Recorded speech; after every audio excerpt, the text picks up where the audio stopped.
creator of the first IQ test, Arthur S. Otis. The easiest explanation was that the Earth was fixed in the ether and that everything else in the universe moved with respect to the Earth and the ether. Such an idea was not considered seriously. It could have detected speeds as low as 2 miles a second instead of the known 20 miles per second that the Earth, as in its orbital revolution around the moon or around the sun, it detected it. What's the conclusion from the Michelson-Morley experiment? The implication is the Earth is not moving. Professor of Physics Richard Wolfson, the teaching company, Middlebury College. And here's Michelson himself explaining what his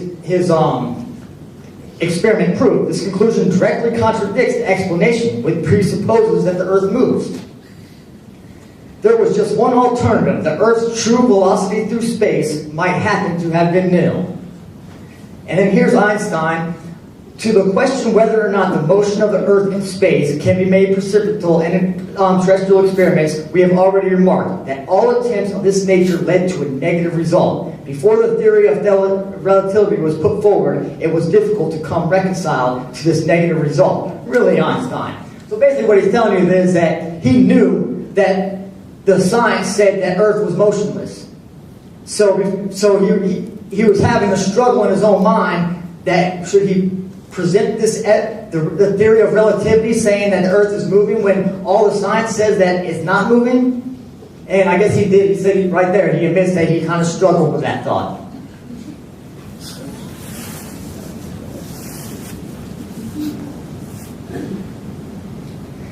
These quotes are from highly regarded professionals, and it makes it very clear what the data of the experiment showed. This also is another great example of how a mainstream narrative will twist things to conform to the heliocentric model. Wikipedia be damned. Alright, I'm sure this is also what led me to becoming on the flat Earth movement so quickly. I moved here about 2 years ago from this right here, from Clearwater, Florida. I lived there for 40 years, so every day I lived on a peninsula, so every day I seen water. I seen the flat water. We always say flat water, flat Earth.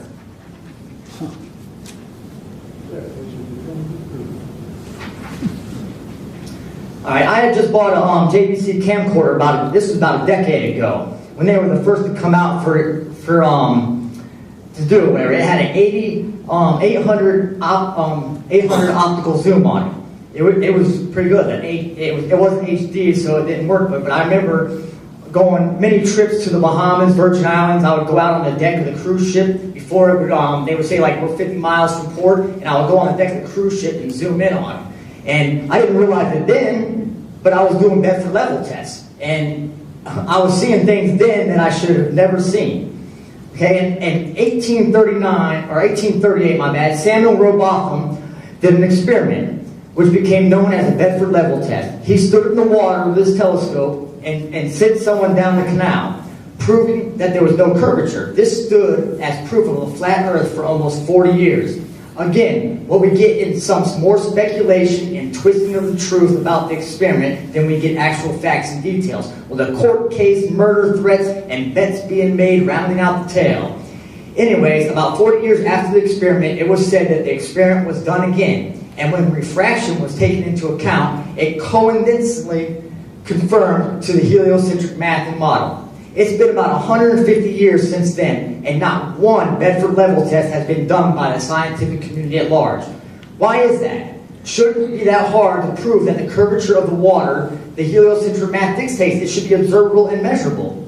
Yet, there is nothing, just nothing but more crickets and assumptions from the mainstream scientific community.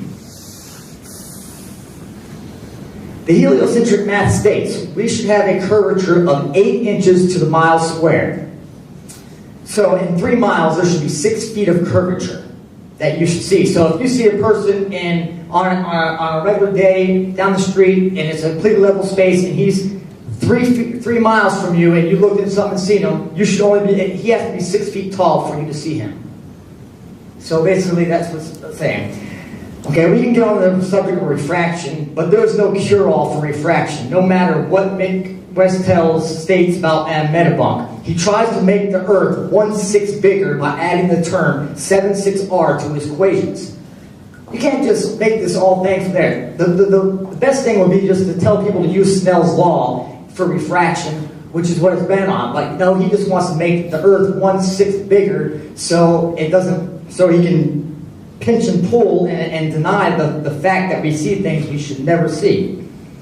But that's neither here nor here, because we're seeing things that should be entirely behind the curvature. People will say, well, you see the bottom has disappeared from the boat or skyline, or that it had shrunk, completely ignoring the laws of physics and perspective.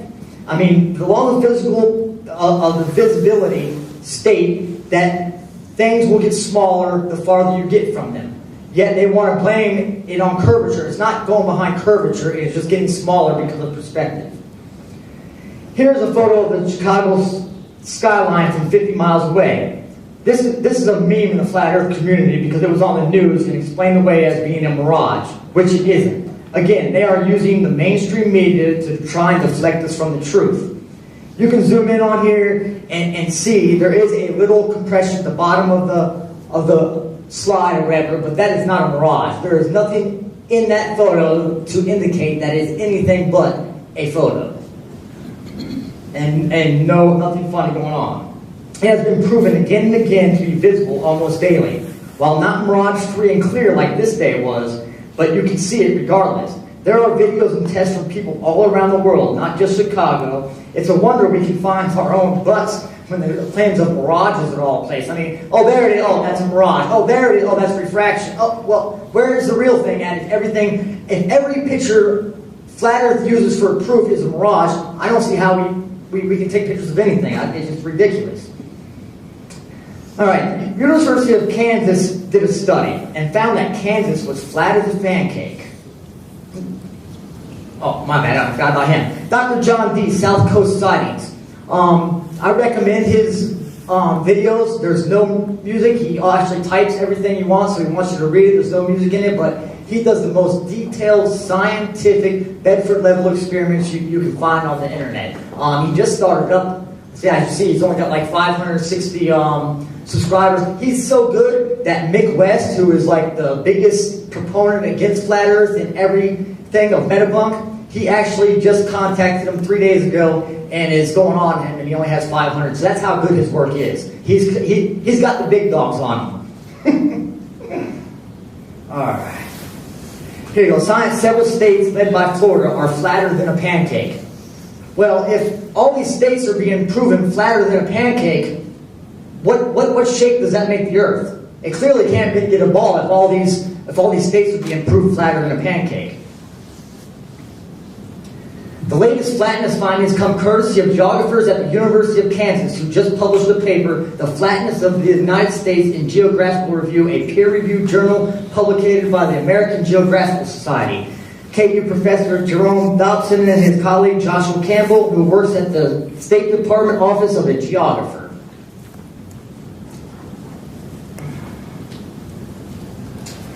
Here's a $19 million science project at the University of Louisiana Center for River Studies.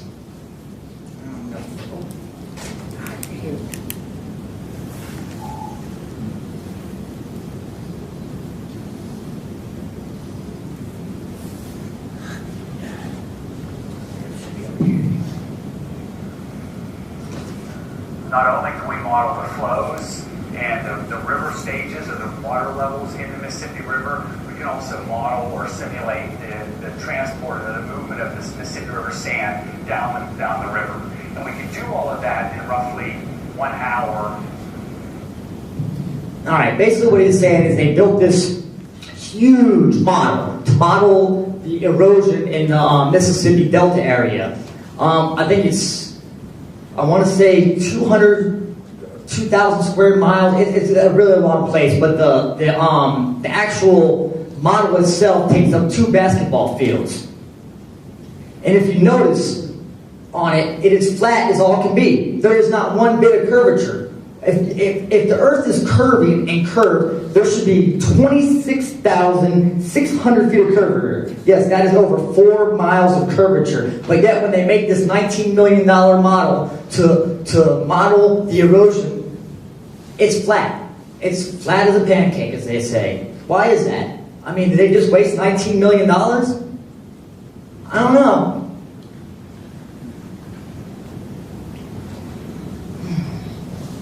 So, what is the evidence that the water is curving and forming to the outside of this magical ball? Well, there isn't any. That is the truth of the matter. And when you start looking at everything, you will find out that everything shows it's flat.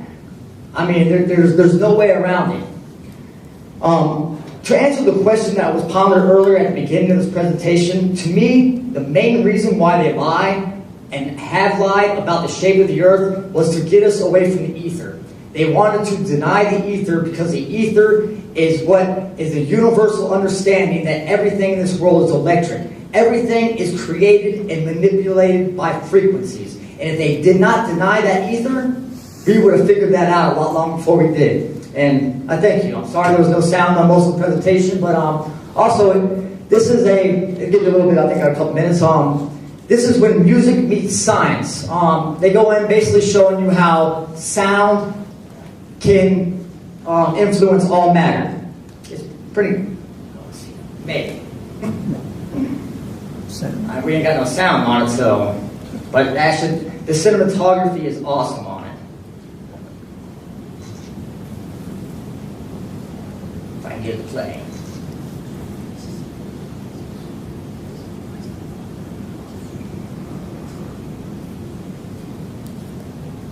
Yeah, way up there. Oh, I came up.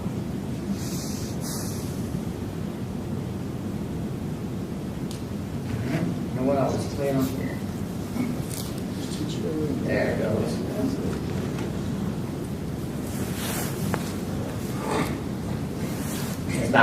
It's a couple minute video, but it shows how it's. You should go on. You'll see the guy and look at his work, and he goes behind the scenes to show you how they did each experiment and things. But it is sound. Describe to you the effect of cymatic frequencies on matter.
Thank you.